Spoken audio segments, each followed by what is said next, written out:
रोज रोज रोटी खाओगे तो कहोगे एक आध दिन तो पिज्जा चाहिए, एक आध दिन तो इडली सांभर या पूरन पोली चाहिए है? आमटी और मिर्ची का ठेसा, रोज रोज एक जैसा। तो सब वो कहे वो मर गया रस्सी से बंद कर, वो कहे उसने सुसाइड कर लिया, पढ़ाई में नहीं हुआ तो वो मर गया, उसने उसके चक्कर में मर गया उसके। अरे कोई नया फैशन लाओ। मरो मरो सब कोई कहे, मर के देखे कोई, मरो तो ऐसा मरो कि फिर संसार सागर में जन्म ना हो। अगर मरना ही है और तुम्हें लग रहा है मैं दुखी हो गया मरना है, तो फिर एक काम करो, अब मेरे को मरना है पर रस्सी से नहीं मरूंगा, गोली से नहीं मरूंगा, ट्रेन में नहीं, पानी में नहीं, कहीं नहीं मरूंगा। अब एक ही काम करूंगा, शंकर जी के मंदिर में रोज लोटा भर के जल चढ़ाऊंगा, शंकर भगवान को चिढ़ाऊंगा कि मैं मर भी नहीं रहा, तेरे ही दरवाजे आ रहा हूं, तू या तो संभाल ले या तो फिर। अब शंकर जी के मंदिर में रोज जाएगा तो भोलेनाथ भी कहेंगे तुझे इतनी जल्दी मरने नहीं दूंगा, क्योंकि मैं तुझसे बहुत प्रेम करता हूं। कहां मरने देगा, कार्य करेगा। और मेरे भोले तेरा सहारा है, मेरे भोले तेरा सहारा है, मेरी नैया का तो किनारा है, मेरी नैया का तो। क्यों मरना, किस लिए मरना, हमें नहीं मरना। क्यों मरना?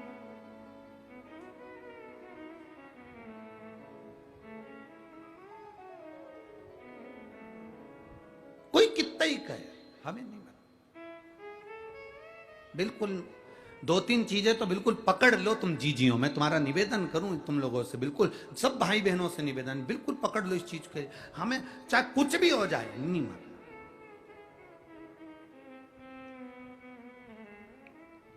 क्या है, अखबार खोलो तो न्यूज पढ़ने में आती है एक पति ने अपने बच्चों को, एक पत्नी ने अपने बच्चों को जहर दे दिया, वो मर गई, वो मर गए। क्या हुआ उससे? तुम्हारे परिवार वालों को कोई फर्क पड़ा तुम्हारे मरने से? दुख आता है ना तो राह दिखाता है, तकलीफ आती है ना राह दिखाती है, कष्ट आता है ना राह दिखाती है।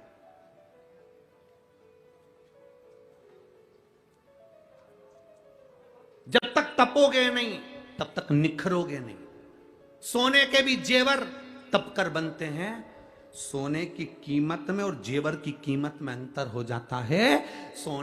सोना अगर जितना रुपया भी तोला है, पर उसका जो जेवर बन जाएगा तो उसकी कीमत बढ़ जाएगी, क्योंकि उसमें कारीगरी करी गई है।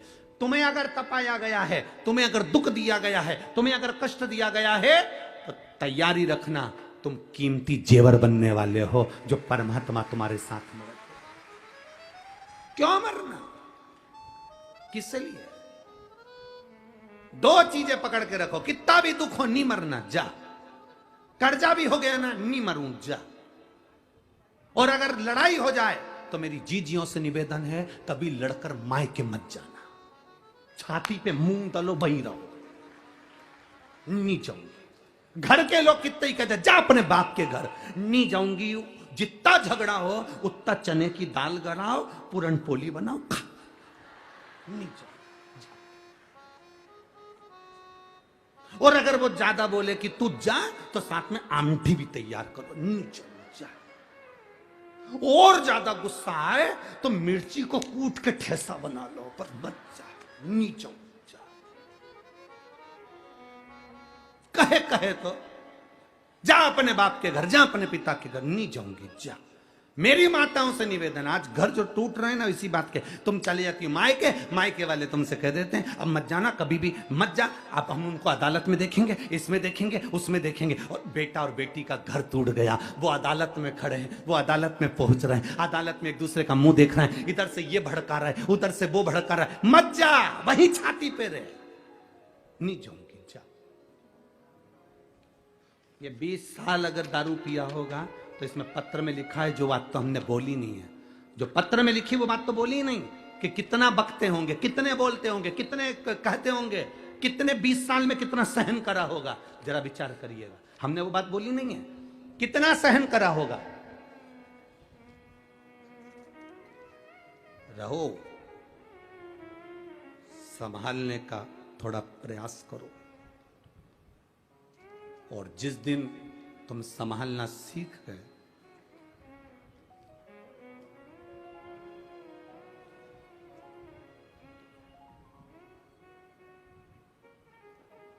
सफलता इश्क से नहीं मिलती है, सफलता रिस्क से मिलती है। अगर इश्क से सफलता मिल जाती तो बात दूसरी थी। सफलता तो रिस्क लेते हैं जब हम कंपटीशन में उतरते हैं, दुनिया का दबाव पड़ता है, टेंशन आती है, बहुत चिंताएं आती हैं, तब सफलता मिलती है। इश्क करने से सफलता नहीं मिलती, रिस्क लेने से सफलता मिलती है।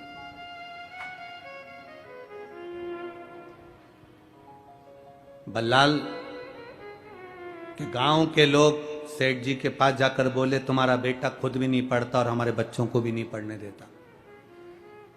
गणेश जी की मिट्टी की मूर्ति बनाता है, शंकर जी का शिवलिंग बनाता है, जमीन पर बनाकर बैठ जाता है, पेड़ों की पत्ती तोड़कर चढ़ा देता है और सबको कहता है कि गणेश जी का भजन करो, शंकर जी की पूजन करो। तुम्हारा बेटा इतना बेकार है कि वो दूसरे को भी नहीं पढ़ने दे और खुद भी नहीं पढ़े, वो दूसरे को भी विद्यार्जन नहीं करने दे और खुद भी ना करे। तो पिता को क्रोध आया, मां को तो मालूम ही नहीं कि पति जा रहा है मेरे बेटे के पास, और पिता दौड़ कर गया।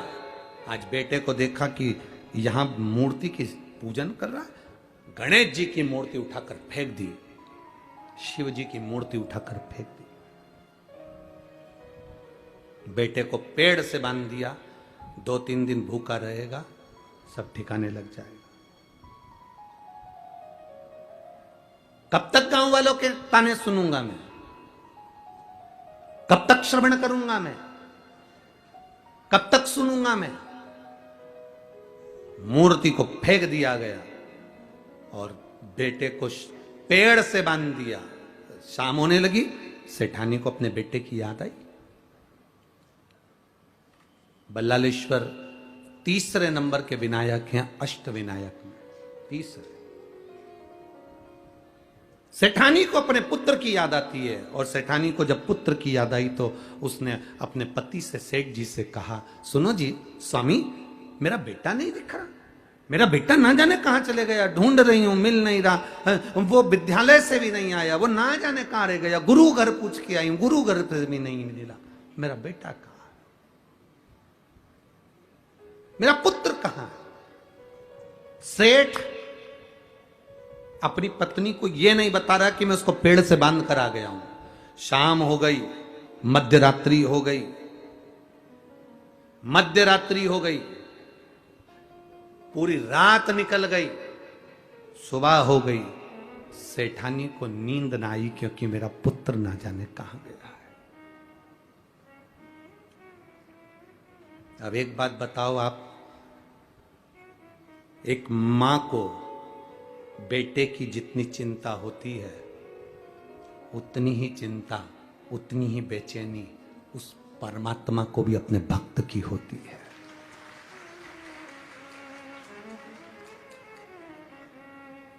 उतनी चिंता, उतनी बेचैनी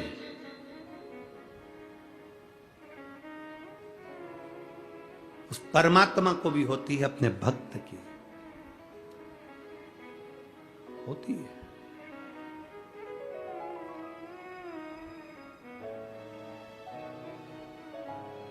मिलन की आश उस परमात्मा को भी होती है,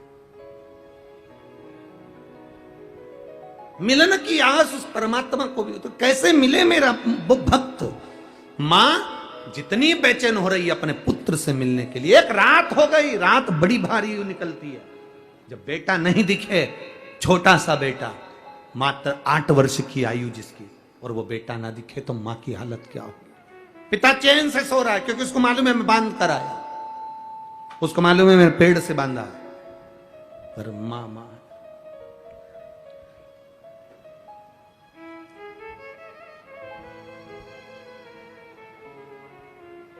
अभी छिंदवाड़ा की कथा में आपको कहा था, यहां सबको है अपनी पड़ी, भजन कर ले घड़ी,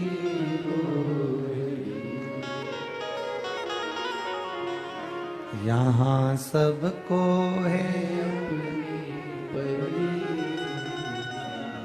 भजन कर ले घड़ी घड़ी। इन नैनों का होना भी क्या, इन नैनों का होना भी क्या, जिन नैनों से, जिन आंखों से हमने भगवान का दर्शन ही नहीं किया, तो उन नैनों से क्या फायदा?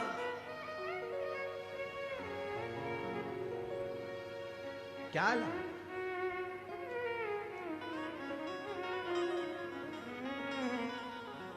मिले जो समय, मां बेचैन, पिता को मालूम था मैं पेड़ से बांध कर आया हूं, पूरा रात, सुबह हो गई, आज मां किससे कहे कि मेरा बेटा नहीं मिलता, मेरा बल्लाल नहीं मिल रहा, मेरा बेटा नहीं मिल रहा। ढूंढते ढूंढते मां थक गई। तब उस मां ने जो पहले करती थी आज वो किया, शिवलिंग का निर्माण, पार्थिव शिवलिंग का निर्माण कर कर गणेश जी की मट्टी की मूर्ति बनाकर उसकी पूजन के लिए बैठ गई। और जो बैठी और बस विनय करा, मेरे बाबा आपका बेटा चले गया था तो आप लेकर आए थे, षडानंद कार्तिक चले गया था श्रीशैलम पर तो आप लेकर आए थे, गणेश का सिर कट गया था तो आप लेकर आए थे। बाबा अब मैं किससे कहूं, आपके बेटे को आप लेकर आए हो तो आपका बेटा मेरे बेटे को लेकर आएगा, ये मेरा भरोसा कहता है, ये मेरा भरोसा कहता है, ये मेरा विश्वास कहता है, ये मेरी दृढ़ता कहती है।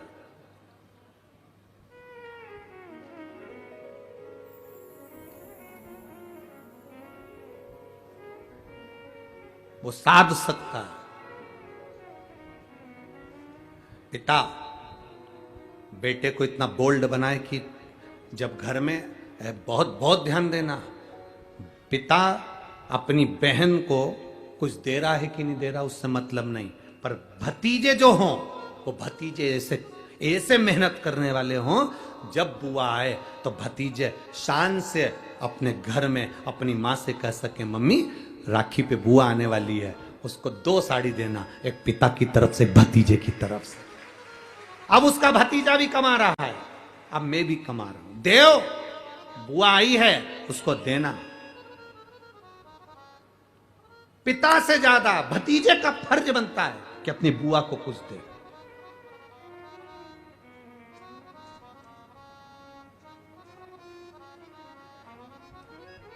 वो तो दुनिया के लोगों ने बुआ का नाम बदनाम कर दिया।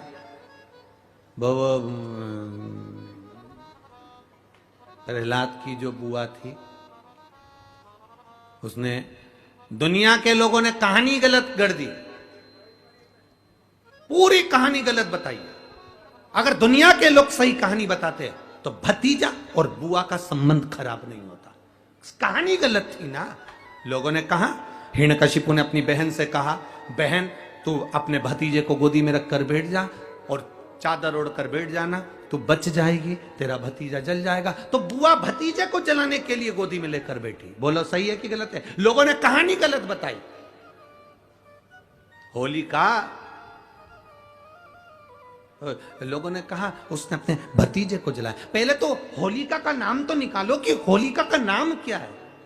कथा वालों ने कह दिया हिरण्यकशिपु की बहन थी होलिका, वो अपने भतीजी प्रहलाद को गोदी में लेकर बैठ गई। वो प्रहलाद को हाथी के पांव के नीचे डाला, खोलते तेल में डाला, अग्नि में डाला, इसमें डाला, उसमें डाला, नहीं मरा। आखिरी में अपनी बहन से कहा होलिका तो अपने भतीजे को गोदी में लेकर बैठ जा। पहले उस होलिका का असली नाम तो लाओ, जिस होलिका का नाम विष्णु पुराण में डूंडा लिखा है। क्या नाम लिखा है? डूंडा।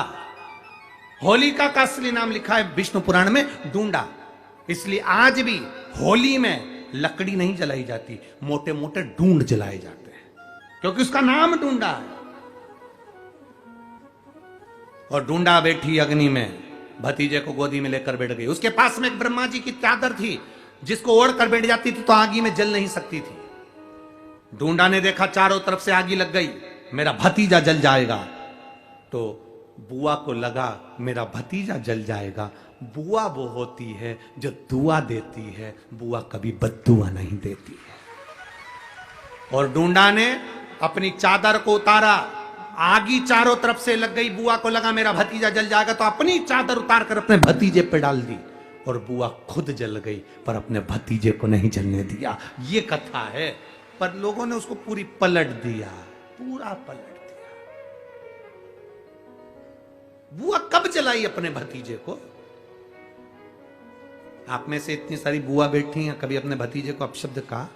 कभी अपने भतीजे को श्राप दिया? कभी अपने भतीजे को बद्दुआ दी? नहीं। जब भी बोलती हो मेरा भतीजा खूब फले फूले, भगवान कृपा करे, मेरे भाई जैसा नाम कमाए, मेरा भैया कितना नाम कमाता वैसा मेरा भतीजा नाम कमाए, तो भतीजे को चाहिए जब बुआ घर में आए तो अपने मम्मी पापा से कहना, पापा मम्मी 2 साड़ी देना, क्योंकि अब मेरी नौकरी लग गई है, मैं कमाने लगा हूं, मैं कमा रहा हूं, इसलिए मम्मी एक काम करना, 1 साड़ी पापा देंगे अपनी बहन को और 1 मैं दूंगा अपनी बुआ को। तो मम्मी कहेगी तू अपनी बहन को देना, बुआ को क्यों दे रहा है? तो कह देना अगर आज मैं दूंगा तो उसके भी भतीजे उसको देंगे। यह हमारे यहां क्रम चालू होना चाहिए।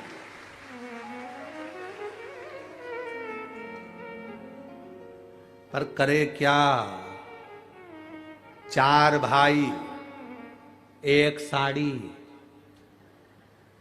बहन को जब देते हैं पैक करके, पूरी पैकिंग,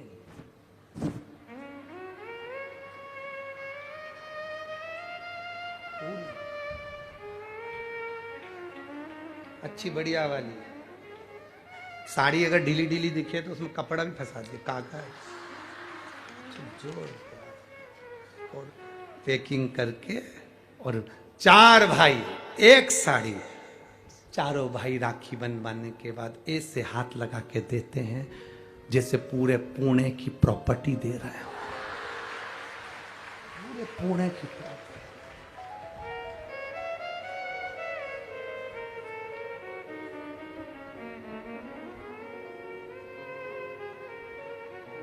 अब किसी ने पूछा कि क्यों रे चारों भाइयों ने मिलके 1 साड़ी दी? अभी हम एक ही तो घर में रहते हैं, सब एक हैं। तो एक काम करा करो, 1 थाली खाने की लगाओ, 1 भाई खाना खाए, बाकी के सब टच करके बैठ जाओ। एक ही जगह तो रह रहे हो, एक ही थाली में काम। तुम्हारे टच करने से 4 भाई का 1 साड़ी में हिस्सा हो गया, तो तुम्हारा समोसा तुम खाओ, बाकी के 3 भाई टच करके बैठे, पेट नहीं भरा है। अपने को क्या करना, अपन तो अपनी साड़ी ओढ़ो दादा, अब करो क्या उसको, चित्त क्या,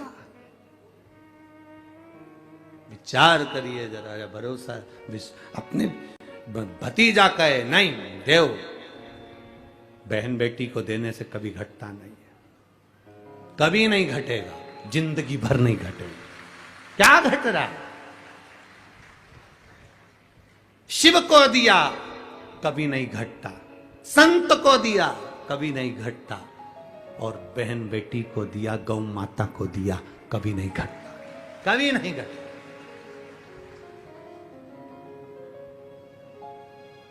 अभी हम कल की बात है, हम वो यहाँ पर जहाँ ठहरे हैं वहाँ पर बहुत सुंदर पर्यावरण है, बहुत सुंदर पेड़ पौधे लगे। तो हमने विजय भाऊ से कहा, अब शंकर भाऊ से तो मिलना होता नहीं ज्यादा, तो विजय भाऊ पकड़ाई में आ जाते। शंकर भाऊ तुम्हारी सेवा में लगे रहते हैं, विजय भाऊ हमारी सेवा में लगे रहते हैं। अब और वो लक्ष्मण भाऊ के जितने बच्चे हैं वो भी तुम्हारी सेवा में लगे रहते, तो फुर्सत। अब वो विजय भाऊ से हमने कहा, भाऊ ये तुम्हारे यहाँ पेड़ पौधे बहुत अच्छे लगे हैं और हमने सुना है कि तुम पेड़ पौधे बहुत अच्छे लगाते हो, तो एक काम करो ना, कुबेर भंडारी ने तुमको बुलाया है कुबेरेश्वर धाम, थोड़े पेड़ पौधे वहां भी ना लगा दोगे?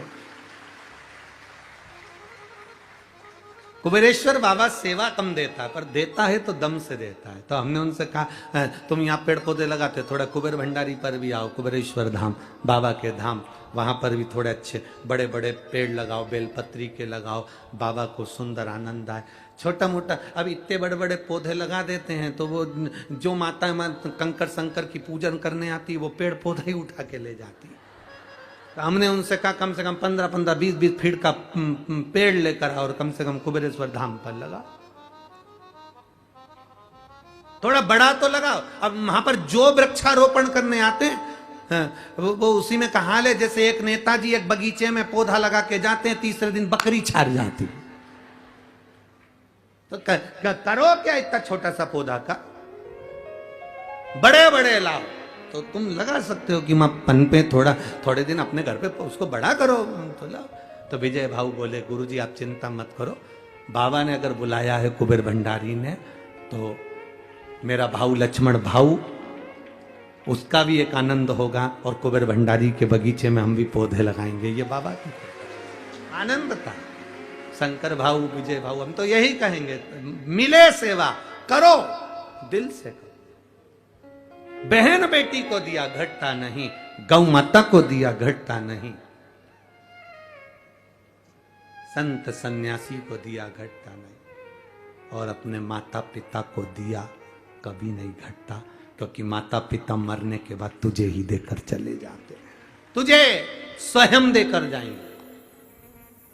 क्या एक रात पूरी हो गई, मां बेचैन हो गई, जितनी मां बेचैन होती है उतना भगवान बेचैन होता है। कह दिया मां ने, पार्थिव शिवलिंग का निर्माण कर कर, पार्थिव गणेश का निर्माण कर कर, प्रार्थना कर कर कहा शंकर भगवान आप अपने पुत्र को लाए थे और आपका पुत्र मेरे पुत्र को लाएगा। जवाबदारी आपके पुत्र की है, जवाबदारी आपके बेटे की है।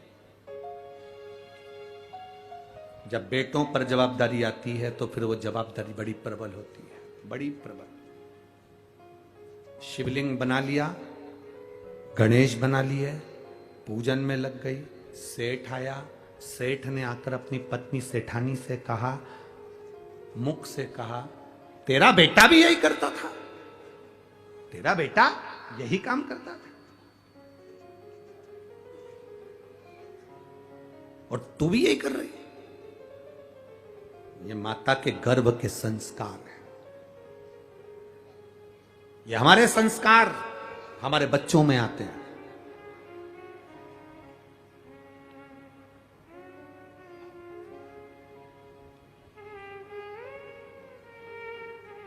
बहुत ध्यान देना, समझने वाली बात है। शुगर की बीमारी पिता को है तो बेटे को भी होगी और बोलो जम के बेटी को भी होगी। बोलो सही है कि गलत है?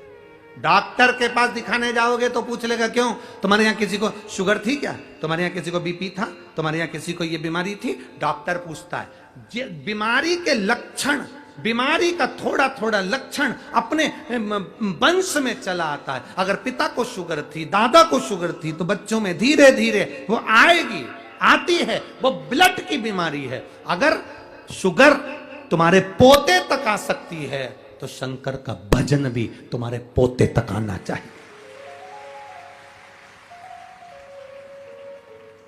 शुगर अगर तुम्हारी बेटी तक जा सकती है, नाती पंथी तक जा सकती है, तो भगवान का भजन भी नाती और पंथी तक जाना चाहिए। ये ब्लड के अनुसार चलना चाहिए। वक्त बदले, बदल जाने दो, पर खून नहीं बदलना चाहिए, सनातन धर्म का रहना चाहिए। यह कैसे बदल जाए?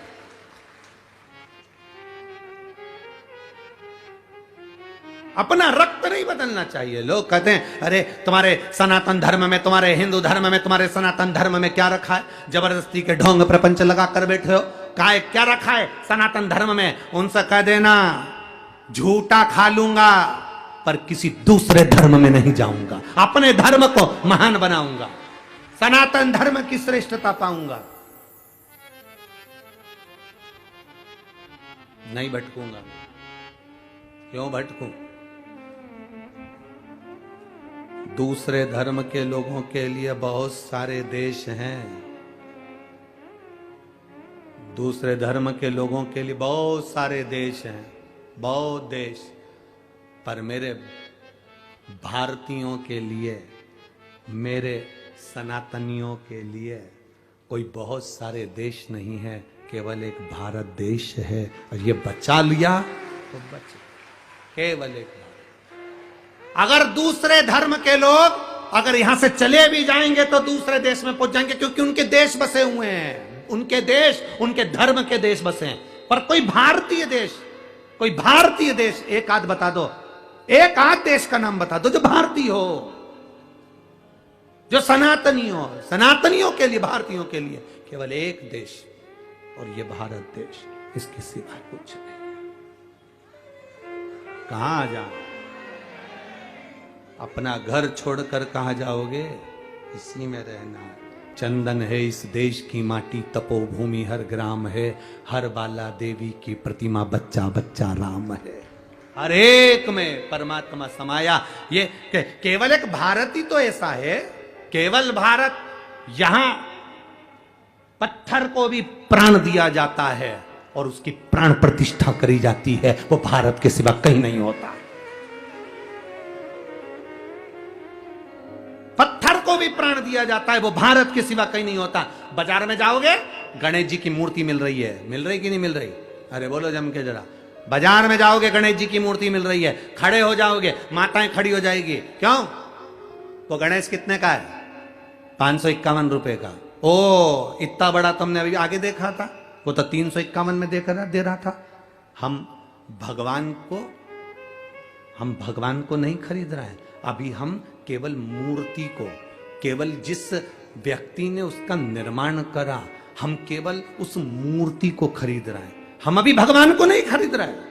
500 में क्या भगवान मिल जाएगा? 300 में क्या भगवान मिल जाएगा? 400 रुपए में क्या भगवान मिल जाएगा? 200 रुपए में क्या भगवान मिल जाएगा? इतनी सारी मूर्तियां गणेश जी की मिल रही हैं, इतनी सारी मूर्तियां गणेश जी की बिक रही हैं। हम भगवान को नहीं खरीद रहे, हम तो केवल मूर्ति खरीद रहे हैं। भगवान तो तब होगा जब हम उसको खरीद कर घर में लाएंगे, स्वस्तिक बनाकर बिठाकर पूजा करेंगे, उसमें हम प्राण देंगे 10 दिन के लिए, तो वो प्राण प्रतिष्ठा हो जाएगी। ये गुण केवल भारतवासियों को आता है, ये गुण केवल भारत वालों को आता है, इसके सिवा किसी को नहीं आता। कोई देश ऐसा नहीं है जो पत्थर में प्राण दे दे, पर भारत ऐसा है जो पत्थर में भी प्राण दे देता है। वो भारतीय पत्थर में प्राण देता है।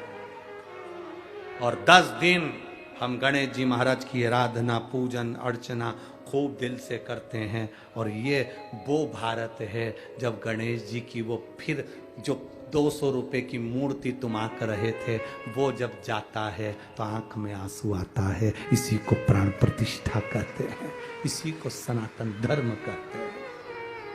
ये सनातन धर्म जब वो जाता है तो दिल रोता है। बाबा, ओ बाबा गणेश जी, गणपति बब्बा मोरिया, ऊर्जा वर्षी, कब आओगे वापिस? फिर दिल रोता है। 10 दिन में बच्चे रोते, परिवार रोता। कहां ले जा रहे हैं? विसर्जन, विसर्जन। प्राण दे दिए। ये भारत का मूल तत्व है।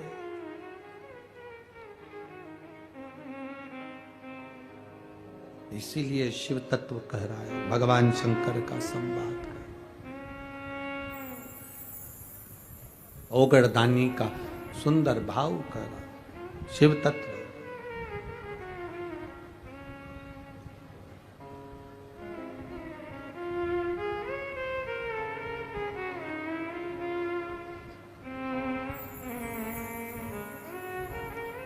और जब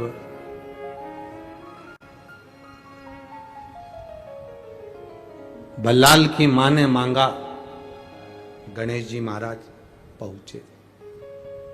विश्वास दृढ़ था ना। अब ये नहीं कहा कि शंकर जी तुम जाना, तुम्हारा बेटा मेरा बेटे को लाएगा, तुम्हारा बेटा मेरे बेटे को लाए, और मेरा बेटा नहीं है वो भी तुम्हारा ही है। अभी तक हमने अपने संबंध बनाकर रखे, आप अपने संबंध छोड़कर परमात्मा का संबंध बनाइए। रिश्तेदारी अच्छी रखोगे तो कोई भी मिल लेगा, कोई भी। तुम्हारी पहचान ही नहीं है,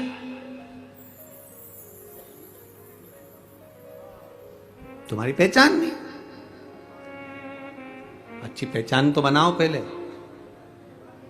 विधायक जी के यहां गए, आमदार के यहां गए, खासदार के यहां गए, और तुमने जाकर कहा जरा खासदार जी से बोल दो ना, अरे जरा आमदार जी से बोल दो ना, सांसद जी से बोल दो ना, मंत्री जी से बोल दो ना, बिमला बाई आई है, बोलो ना। इतने में तो दरवाजे पर खड़ा हुआ द्वारपाल भगा देगा, चल उधर बिमला बाई आई है, वहां चल, जाओ यहां से। और तुमने जाकर कह दिया आमदार से कहो, खासदार से कहो, मंत्री जी से कहो, बिमला आई है, उनकी मौसी, जाओ बोल के आओ। और अंदर सूचना गई, तुम्हारी मौसी है कोई बिमला, जलगांव में रहती है, हाउ आई है, बुलाओ।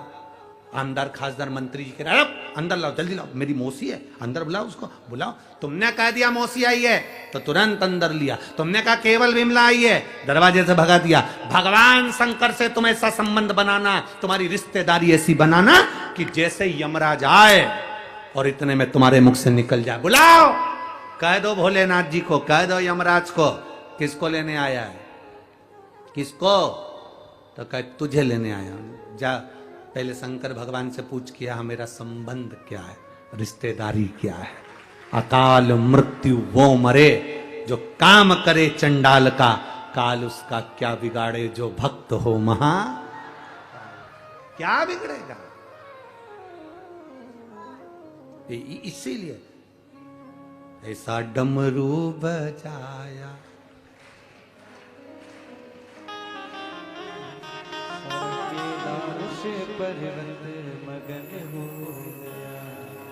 शिव तत्व की प्राप्ति हो। तेरे डमरू की धुन सुन के मैं काशी नगरी आई हूँ, तेरे डमरू की धुन सुन के मैं काशी नगरी आई हूँ, तेरे डमरू की धुन सुन के मैं काशी नगरी आई हूँ, तेरे